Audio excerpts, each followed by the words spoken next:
In March of 2011, Japan had suffered an earthquake that erupted a tsunami and caused a nuclear power plant to explode, which took the lives of over 20,000 people. Everything was ravaged, and family members were never able to say their last farewells.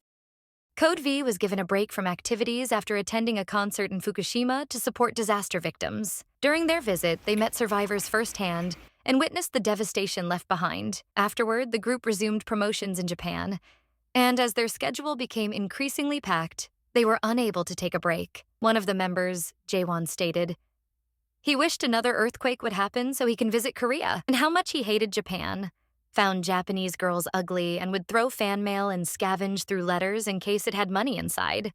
This is only the tip of the iceberg of who jaewon was, documented in a blog that was written by his one-year girlfriend that he manipulated, abandoned, and forgot about.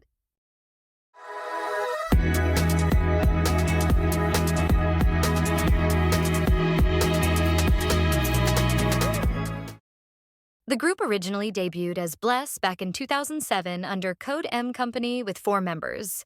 Their debut single was First Story, December 32nd. A few months later, jaewon was added to the group and they released an album, Second Story.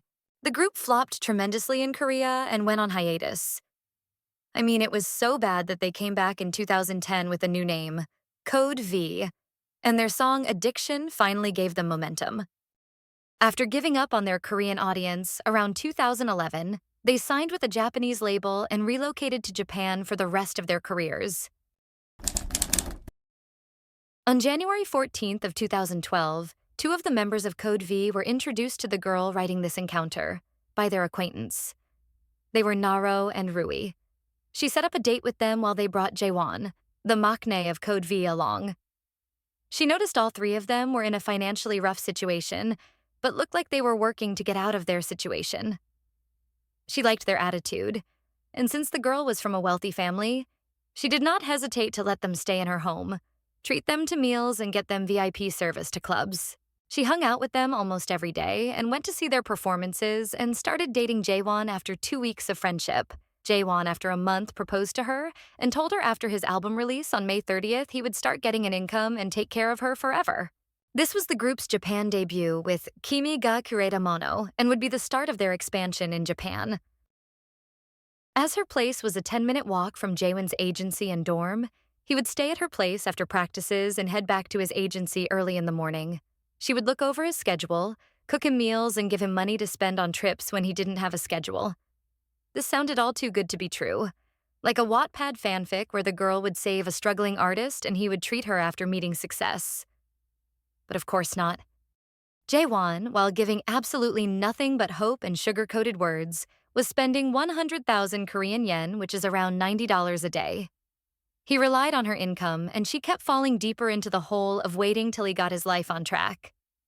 He pushed their marriage date to their 1-year anniversary as he made no income from their debut, which is the reality of most idols from small companies.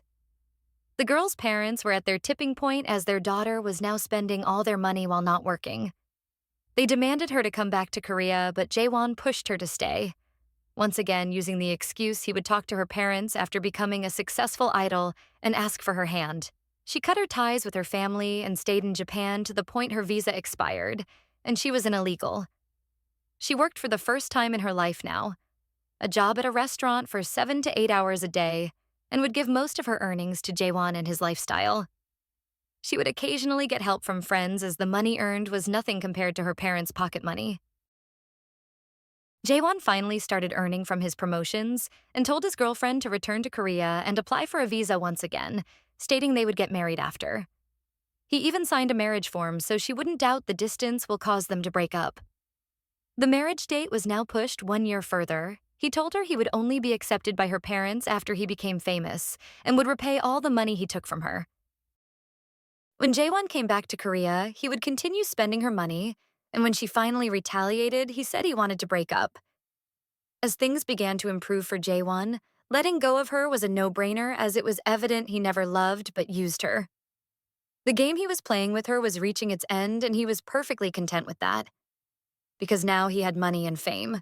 She later describes the mental stress she went through, leading her to collapse and have a visit to the hospital where she found out she was pregnant.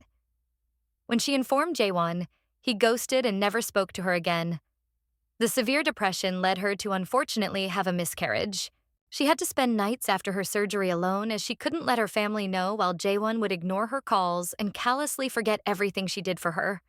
What truly astounds me, though, is how he seemed completely indifferent to the loss of his own child in such a tragic way. He allegedly continued life drinking, partying, being an idol, and meeting new girls while she continued getting treatment for her mental health and postpartum depression. When she threatened she would expose him, he finally spoke and gave her 900,000 yen to keep her mouth shut. Clearly, the money meant nothing. It only highlighted how low Jaewon had sunk. He believed everyone shared his thirst for money, thinking they would do anything to chase after it, just as he did. In 2013, when this blog was posted, Jaewon was put into house arrest and later took full responsibility and made the decision to leave Code V. Jaewon got away from greater repercussions with a garbage apology. He added, "I will not forget my foolish self and actions even in the future so that I may reflect and try to live as a more mature person." He didn't specifically address the Japanese that he hurt with his racist remarks. So an open apology to his ex-girlfriend was never going to happen. He said his farewells to fans and reminisced his time in Code V as if he's leaving to the military or going on an innocent hiatus. He was exposed badly with pictures and SNS, so there was no need for explanation of his side story. There was credibility that he didn't have, and his company knew he's a liability now. He even got a chance to come back on stage to perform in 2018, and I'm not surprised. Because smoking weed is enough to blacklist you, and not when you ruin a woman's life. Thank you so much to everyone for helping me reach 1,000 subscribers. I appreciate it so much.